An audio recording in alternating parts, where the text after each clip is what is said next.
There's a scent that doesn't leave you. Most people think house fires smell like smoke, maybe a barbecue gone wrong. But that's not it. It's insulation cooking from the inside, scorched electrical wiring, a whiff of melted plastic toys, the ghosts of things people touched every day. It's the smell of panic and loss. And when it's bad enough, it lingers in your hair for days, even after you've showered twice and changed clothes. The call came in at 12:47 a.m. Two-story residence on Densmore Street. Possible attic fire. No confirmed residents inside. The address didn't mean anything to me at the time, but Traeger, my shift partner, said something low under his breath when he saw it. I didn't catch the words. We rolled up 12 minutes later. Smoke slipped from the attic vents, light gray. No flames, no broken windows, no neighbors outside. Quiet. Too quiet. Like the block had exhaled and never breathed back in. "Let's do a sweep," Captain said. "Traeger, Maynard, check the attic." I followed Traeger in. The staircase creaked under us with each step. Not from our weight. Just old. The kind of old that's seen too much and prefers silence. Wallpaper curled off the walls like shed skin, patterns from some decade no one missed. At the top of the stairs, the air changed. It wasn't just warm, it was thick. Like breathing soup. My SCBA read normal, but I tightened the straps anyway. We reached the attic door. Unlocked. Slightly ajar. That's when I heard it. A slow, rhythmic creaking. Not from the structure. It was a specific sound. Like a rocking chair. Steady. Deliberate. "You hear that?" I whispered. Traeger didn't answer. He just nodded once, slow. We pushed the door open. The attic was dark, but not completely. Smoke rolled like low fog over the wooden floorboards, lit from below by the thin beam of my flashlight. In the far corner, a rocking chair moved. Back and forth. Empty. Traeger swore under his breath and started scanning the walls. I walked toward the chair. The air grew colder with each step, not warmer. Cold. In an attic during a fire. Then I saw them. On the wall behind the chair, a series of handprints. Dozens. Maybe more. Small, like a child's. All burned into the plaster. Black around the edges. Some low to the ground, almost at floor level. All of them pointed downward. And directly beneath them, the floorboards had been scorched in a perfect black circle, like something had stood there and radiated heat straight down.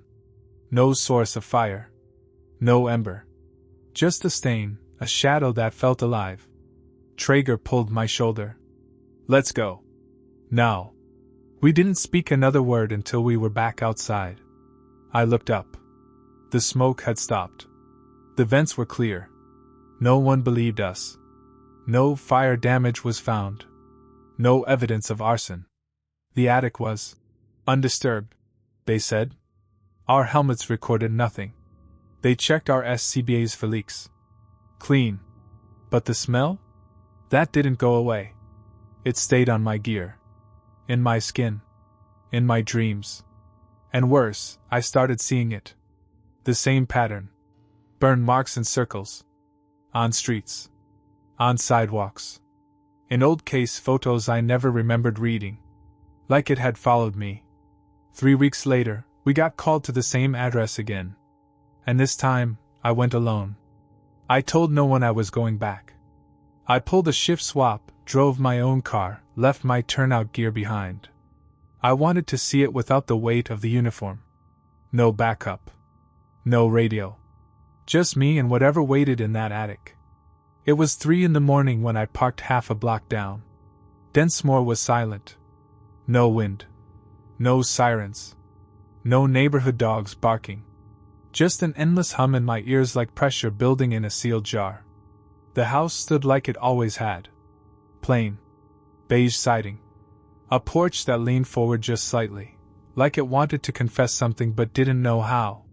The door was unlocked. Of course it was. Inside, nothing had changed. The air was thick again, but not with heat. It felt like breathing through a wet towel. The walls still flaked with yellow wallpaper. The stairwell groaned in memory as I climbed it. I paused at the attic door. My hand hovered above the knob, fingers shaking. From the other side I heard it again. Creak. Creak. That same chair. That same rhythm. I opened the door. The chair rocked in the far corner, untouched by time. It wasn't a hallucination. It wasn't stress. It was real. Still moving. The same as the night before, the same as every night, maybe. The burned circle on the floor was darker now, like whatever had stood there had come back and pressed itself deeper into the wood. I stared into that void of a mark and felt something pull at me, not physically, not yet, but something emotional. Familiar. Like grief. The handprints on the wall hadn't changed, but my perception of them had. They weren't random. They were arranged. Like a diagram. A spiral. A direction. All leading toward the floor. All guiding someone down. I turned on the thermal camera I'd brought, aiming it at the wall. Nothing. Just flat blue. Then I panned across the chair. Still nothing. But the circle? The screen glitched. Froze. Then restarted on its own. When it came back, a red-hot dot pulsed in the center of the floor. I stepped closer. The attic groaned, not from the house, from below. The floor beneath my boots shifted like a stomach turning. That's when I heard the whispers. Not voices. Not language. Just the sound of breath being held. Dozens of invisible lungs inhaling behind me.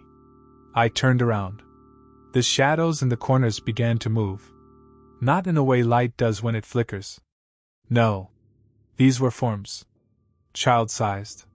Crawling, standing, twitching. Their faces weren't clear. Just features made of smoke and ash. They didn't reach for me. They pointed. At the chair.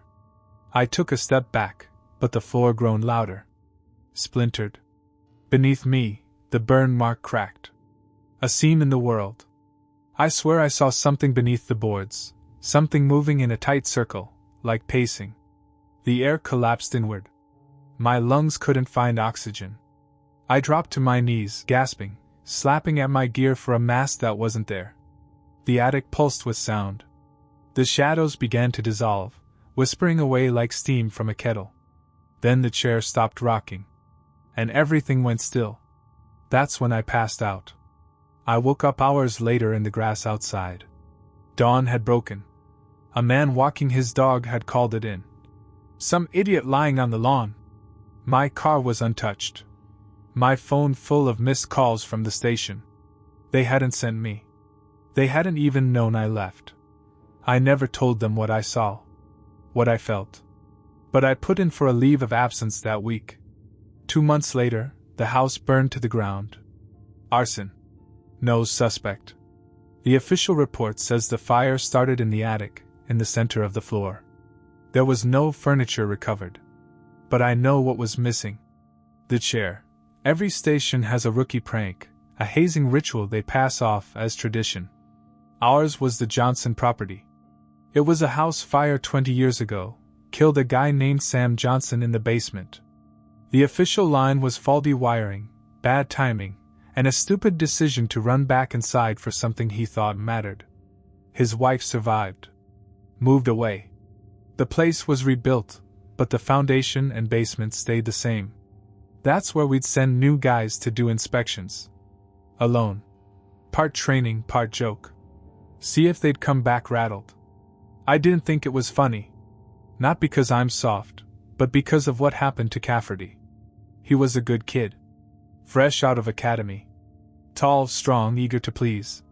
First one in, last one out. Exactly the type who says yes before he's ready. When the captain told him to do a routine alarm inspection at the Johnson address, he agreed immediately. No hesitation. I rode with him. Sat in the truck while he went in solo. He had the checklist. 30 minutes tops. It was a cold October afternoon, gray sky, smell of wood smoke from some nearby chimney. Nothing felt off at first. Until the clock hit 40 minutes. I tried the radio. Cafferty, you copy? Static. Cafferty, do you read? You good in there? Nothing. I got out. Walked to the front porch. The door was closed, unlocked. No lights inside. I stepped into the living room, quiet, dusty, staged like no one had ever lived there. Furniture with tags. Plastic on the lampshades. Stale air. I called his name again. Then I heard it. A sound like a chair dragging across concrete. Coming from the basement. I followed it, careful, down the narrow hallway to the cellar door. It stood wide open, revealing only darkness and cold air pouring up like breath. I've seen a lot in this job. Burned bodies. Screaming kids. Whole families folded into crushed cars. But something about that basement made my legs lock. The steps creaked under me. 13 of them. I counted. The last one was broken, split straight down the center. A gap like something heavy had stomped through. I reached the bottom and swept the flashlight across the concrete floor. And there he was. Cafferty, standing perfectly still in the center of the room. Staring at the far wall. Hey! I called. What the hell, man? He didn't turn. I walked around to see his face. His eyes were wide open. Not blinking. Tears streaming down, mouth slightly ajar like he was trying to speak but had forgotten how. His radio was on his belt, untouched. I grabbed his shoulder. He flinched so hard I thought he'd hit me, but he just collapsed. Full dead weight. I caught him, barely, and pulled him back up the stairs. He didn't say a word all the way back to the station. Not during the drive. Not in the locker room. Not when the captain tried to talk to him. He quit the next day. No explanation. Just left. I cleaned out his locker. In the side pocket of his duffel, I found a Polaroid. Black and white. Faded. Showed a man, probably Sam Johnson, standing in what looked like that same basement. Only the far wall, the one Cafferty had been staring at, was different. There was a door in it. Not a normal one. Small. Wood. Hand-carved. Child-sized. That wall didn't have a door when I was down there. I checked. 3 times. I shouldn't have gone back. I knew better. But something about that Polaroid, it got under my skin. The idea that there had once been a door in that basement, a door I hadn't seen, it itched at the edge of my thoughts. I started dreaming about it. In the dream, I stood in that basement again, looking at the same wall. Only this time, I could hear knocking. Not loud. Soft. Rhythmic. Like a child tapping to be let out. After a week, I couldn't take it anymore. I pulled the inspection files. No one had visited the property since Cafferty. No follow-up. No explanations. I figured I'd do one last sweep. Off the record. Just to settle myself. I brought tools. A crowbar, a hand drill, my flashlight, and my station ID, just in case. It was early evening, the same dull gray as before. The house stood just as we left it, still staged like someone tried to convince the world it was alive. Inside, the air was colder than it should have been. The thermostat was off, but it felt like something was drawing the heat down, like gravity for warmth. The basement door creaked open by itself before I could touch it. I waited at the top of the stairs. Listening. Silence. I stepped down. The broken step hadn't been repaired. Everything looked exactly the same. Only this time, there were drag marks on the floor. For long, thin grooves in the concrete, leading from the center of the room to that far wall. I approached slowly. My flashlight flickered, then steadied. And then I saw it. There was a seam in the concrete. Subtle. Almost invisible. But once I spotted it, I couldn't unsee it. A door. Small. Built into the wall. Wood cracked with age. Child-sized. Just like in the photo. I knelt down. My breath fogged in front of me even though the room was still. The door had no knob. Just a hole, like a keyhole, but too large and misshapen for any real key. Around it, small handprints were smeared in ash, faint, but unmistakable. Some looked like they'd been pressed there recently. I put my hand near it. Warm.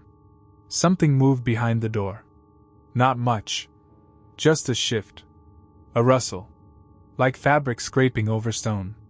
I told myself to stand, to walk back up those stairs, but I didn't move. The door creaked. Only an inch. Enough to reveal darkness on the other side that didn't make sense. I should have seen the cinderblock wall behind it. Instead, it was just space. Black and deep and wrong. Like looking down a well that never ends. Then came the voice. It wasn't loud. It was a whisper. From just behind the door. Please! Help! A child's voice. Frail. Wet. Not crying. Pleading. I dropped the crowbar. I leaned in. That was when I saw the eye. It blinked. Not human. Too round. No iris. Just a black orb set in pale, cracked skin, watching me through the gap. There was another shape behind it. Larger. Moving slowly, deliberately. The door began to open wider. I don't remember running. I just know I was back in my truck, breathing so hard I nearly passed out. I never went back. No report. No call. Just silence. I sent the Polaroid to Cafferty. No return address. Just a note that said, "You weren't alone down there." I don't sleep well anymore. Because sometimes, in the quietest hours of the night, I hear that knock again. Slow. Rhythmic. Like a child tapping, somewhere beneath the floorboards.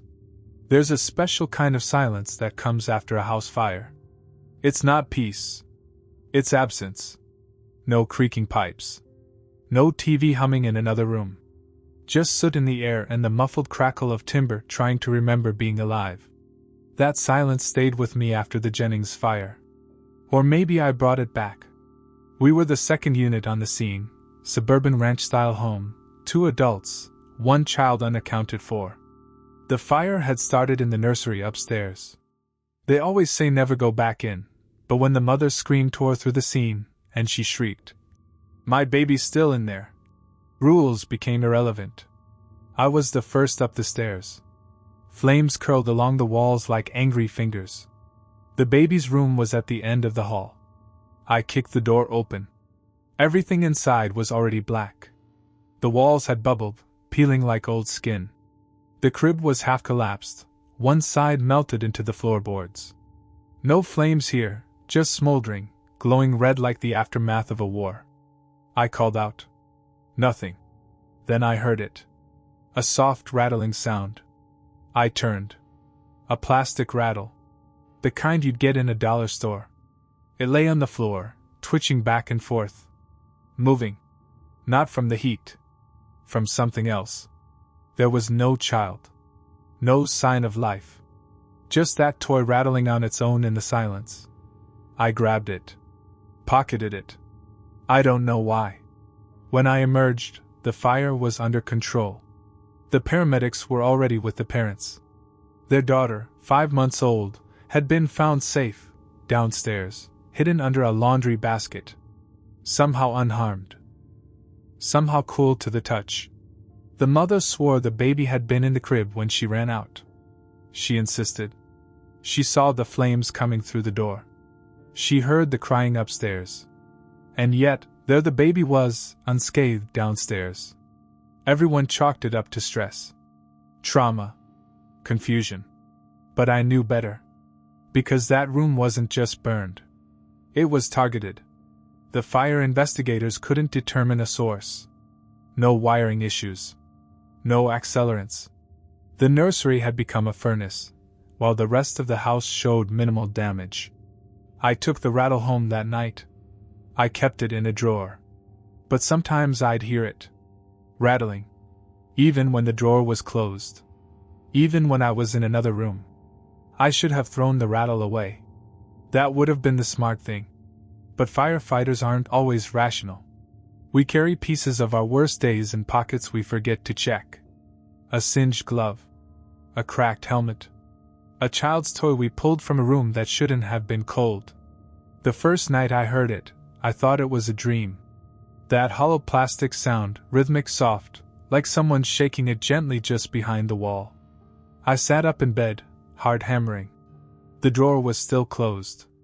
I got up, opened it. The rattle was exactly where I'd left it. I stared at it for a while. It didn't move. Just sat there, innocent and meaningless. I told myself it was stress, residual trauma. I was prone to night terrors, had been for years. This was just another trick of a tired mind. But the second night, it was worse. I woke to the sound of a baby crying. Only I live alone. It wasn't loud. It sounded distant, like it was coming through an intercom system in an empty building.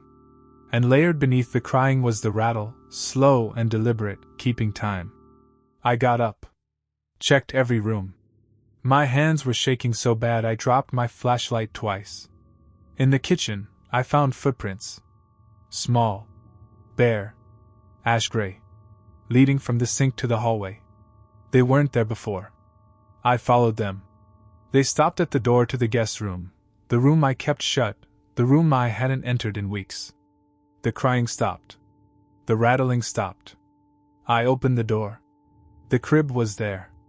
But I never put a crib in that room. It sat in the center, clean, untouched. Inside was a neatly folded baby blanket. Blue, with tiny cartoon elephants. I recognized it. It was the same one from the Jennings fire. I had seen it in the melted remains of the nursery, its edges blackened and burned. Now it was pristine. The air in the room dropped 10 degrees. I could see my breath. The rattle was on the floor, just beside the crib. I didn't pick it up this time. I backed out, shut the door, and called in sick the next day. Couldn't explain why. Just couldn't face it. 2 days later, I went back to the house on my own time. I told myself I needed closure. I brought the rattle, wrapped in a towel. My plan was simple: leave it where I found it. Clean break. End of story. The Jennings family had moved out. Too many bad memories. The house was dark, listed for sale but empty. I had to jimmy the lock to get in. The nursery was gone. The room was gutted, stripped down to studs and plywood. No furniture, no crib, no soot. Just the floorboards. The same ones I'd seen bubble and melt. They were still scorched in places, but oddly focused. A black ring about 5 feet across, as if something had once burned perfectly in place and nowhere else. I knelt down. Placed the rattle in the center. Then I heard the footsteps. Behind me. Soft. Light. Like a child toddling across hardwood. I turned around. The room was empty. But the smell hit me. Burnt plastic. Charred cotton. Formula. And something else. Something raw, like scorched milk. The rattle began to move on its own. Just a twitch at first. Then it rolled to the edge of the blackened circle. Stopped. And the room went silent again. I left. Didn't look back. I moved 2 weeks later. Got rid of everything I owned from that house. But sometimes at night, I wake to the sound of a rattle in the next room. And a voice. Not crying. Laughing. There's a fire station outside Marquette that doesn't show up on GPS. It's called Station 17. Technically decommissioned in '92, but everyone in our district knows it's still staffed. We just don't talk about it. It's where they send guys like me when we start asking the wrong questions. I got there in the fall. No welcome, no fanfare. The place was old, brick and mortar worn down to the bone. No one met me at the door. The front bay still had a ladder truck, ancient thing, never moved. Tires dry rotted. Windows fogged. But the lights were on. Inside, everything was pristine. Too pristine. Polished tile. Stainless counters. Cots made tight enough to bounce quarters off. But I never saw anyone clean. Not once. Still, nothing was ever out of place. There were 3 of us, me, Heller, and a guy named Mace. Shift rotations didn't make sense. We never left. Calls came through maybe once a week, always small, brush fire, dumpster, once an overturned porta-john. Never structure fires. Never anything that would pull us far from the station. and always at night. The rest of the time, we were told to wait. Stay on watch, the captain would say, though I never saw him leave his office. We weren't allowed upstairs. It was sealed off with an old iron hatch and a chain lock. Sometimes at night, I'd hear footsteps up there. Slow. Dragging. Like someone pacing in boots 2 sizes too large. I asked Heller once. He just said, "Don't listen." After a few weeks, I started waking up in strange places. Once in the engine bay, curled under the truck. Once in the locker room, soaked in sweat. No memory of walking there. Mace said the same was happening to him.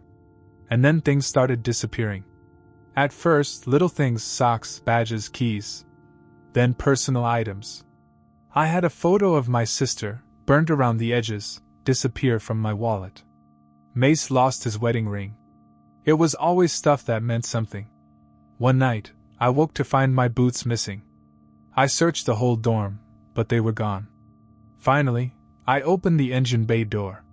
They were there. Placed neatly on the concrete outside the station, toes pointing inward. Like someone had worn them to leave, then left them for me. I picked them up. Still warm. That night, the footsteps upstairs stopped. Instead, they were on the stairs. Heavy. Measured. Coming down. I bolted from the dorm, ran straight to the washroom, and waited with my back against the wall. Heller found me there at dawn, hands shaking, eyes wide. He looked tired. Older than before. "I think it's your turn," he said. Then he handed me a key. It was black. Iron. Too cold to be metal. I asked what it opened. Heller said, "Upstairs." I asked what was up there. He said, "Whoever's not sleeping." And then he walked out the front door and never came back. The key didn't fit any of the doors on the main floor. I tried every lock I could find before I accepted the obvious. It was for the hatch. The one bolted shut at the top of the iron staircase behind the captain's office. It took me 3 days to work up the nerve. Mace was no help. He'd stopped talking. Stared at his hands most days, muttering quietly. His fingernails were burned black. Said it was from holding the wrong thing in a dream. I started locking my bedroom door at night, even though we weren't supposed to. I didn't feel safe around him anymore. Around anyone. I waited until the station was dead silent. 3 a.m. I climbed the back stairwell with a flashlight and the iron key. The chain was gone. Just folded neatly beside the hatch like someone had set it down gently. I hesitated. The hatch door was cold, colder than the air around it. Like it wasn't just metal, it was absence. I inserted the key. It turned with a slow grind, like rust yielding under pressure. Then the hatch swung open, all by itself. Darkness spilled down the stairs. And then, nothing. Just silence. I climbed. The air grew heavier with each step. I don't mean it felt stuffy, I mean it had weight. Like I was breathing water. My flashlight flickered, then dimmed to a faint red glow. When I reached the top, I stepped into a room that shouldn't have been there. It was massive. Larger than the station's entire footprint. Walls of soot-dark brick. No windows. In the center, a single cot. Clean. White. Like a hospital bed. And beside it, an old man sat in a wooden chair. His eyes were open. Unblinking. Skin gray. Lips blackened like they'd been burned. He didn't look at me. Just stared straight ahead, mouth slightly open as if in mid-sentence, like someone had paused him in the middle of speech. Around the room, the walls were covered in names. Handwritten in ash. Hundreds. Maybe thousands. Each one carefully printed in long vertical columns, sloping down toward the floor. I found mine halfway up the left wall. Fresh. Still smudged, like someone had just finished writing it. Then the man in the chair exhaled. One long breath. Dry. Hollow. And the cot creaked. I turned and ran. Halfway down the stairs, the air shifted. Behind me, I heard the hatch slam shut. Back on the main floor, I vomited in the sink. My skin felt frostbitten, like the cold upstairs had etched into me. My name was still echoing in my ears. I didn't sleep after that. Mace disappeared a week later. One night, he just wasn't there. His cot untouched. Locker still full. In his place, the chair appeared. The same one from upstairs. Sitting in the middle of the dorm room. As if waiting. I packed my things. When I went to the captain's office to turn in my badge, he finally looked at me. "First time in months," he said. "You stayed longer than most." Then handed me a folded paper. Inside were 7 names. All crossed out. Except mine. It just said on watch. I never went back. No one talks about Station 17 anymore. It doesn't show up in rosters. The district acts like it never existed. But I know it's still there. And sometimes, when I sleep too lightly, I hear the footsteps again. Slow. Heavy. Coming down the stairs. When we first got the call, we thought it was a prank. An apartment building in the East District reported a man wandering the hallway in full turnout gear, banging on doors and not speaking. The dispatcher said he had no ID, and the building wasn't on fire. Just a guy in gear. But no one had checked in any equipment that day. No drills scheduled. No units missing. We rolled up to find the lobby empty, but residents were shaken. The maintenance guy swore he'd seen the firefighter, limp, into the stairwell before disappearing between the 3rd and 4th floors. I remember how still the air was. Too still. The kind of stillness that makes your ears ring. We split up. I went up with Odell. We hit the 3rd floor and found boot prints, real ones, heavy, the rubber kind we wear. They led down the hallway but faded before the stairwell. "Could be some nut job with surplus gear," Odell muttered. But I wasn't sure. The tread was regulation. Department issue. That's when we found the mask. It was sitting neatly on the stairwell landing, SCBA attached, like someone had just taken it off and placed it down carefully. It was scratched, scorched in places. Burn marks spidered across the face shield. The tank was half full. I picked it up. The rubber was warm. "Don't put it on," Odell warned. I wasn't going to. But I still don't know what made me do it. It slipped on too easily. Fit perfectly. I didn't even adjust the straps. Then I saw it. Not through my eyes, through the mask. I wasn't in the stairwell anymore. I was in a house. Burning. Fully engaged.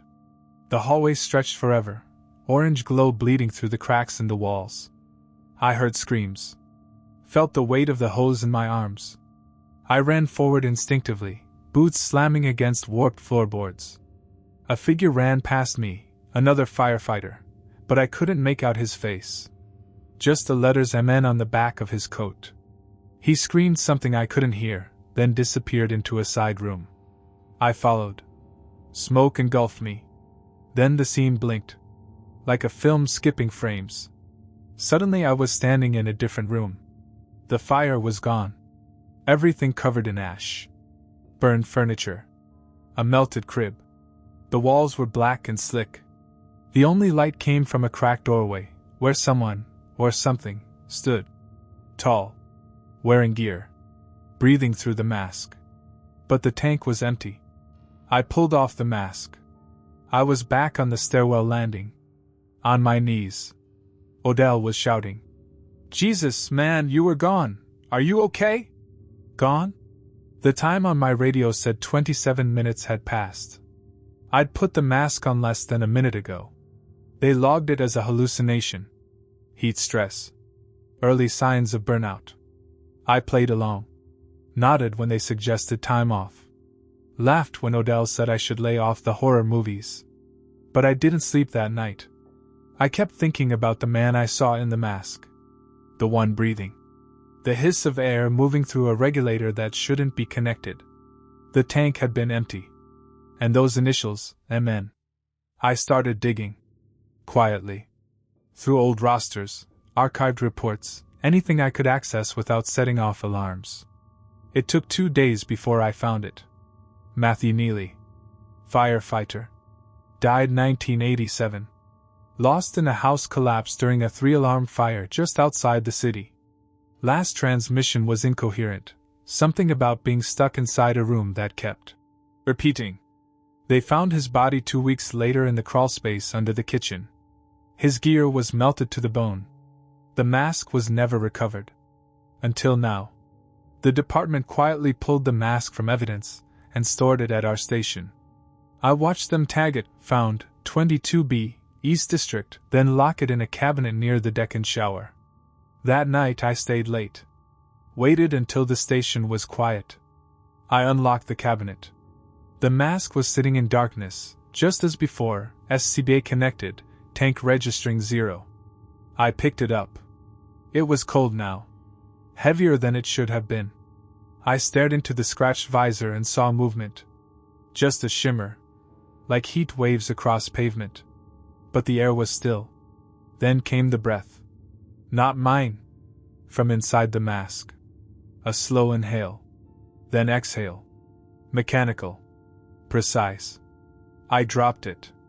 But it didn't hit the floor. It hovered. Just inches above the concrete. Floating, mask facing me. I backed up, heart pounding, and it followed, moving toward me like it was still strapped to someone I couldn't see. The flashlight flickered. The room dimmed. And then I saw them. Outlines. Dozens. Figures in turnout gear. Blackened. Twisted. Breathing in unison. Masks cracked, visors fogged. They stood in silence, lining the edge of the room.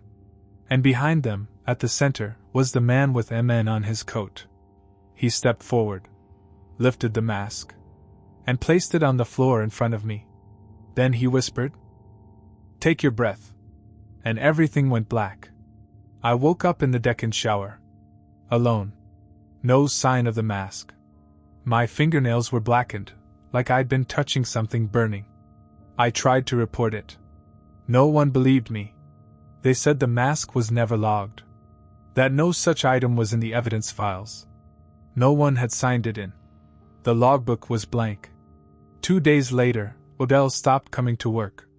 They found his truck outside the same apartment building. Engine running. Inside, a single item on the passenger seat. The mask. No tank. No name. Just a note in Odell's handwriting. "I saw him too. We're breathing now. No one wears that style of SCBA anymore. It's been out of rotation for decades. But every so often we get calls. People say they see a man in turnout gear, walking through the smoke. Not helping. Not running. Just watching. Breathing. I left the job last spring. But sometimes, when I wake up in the middle of the night, I hear it. The hiss of an air regulator. Coming from my closet.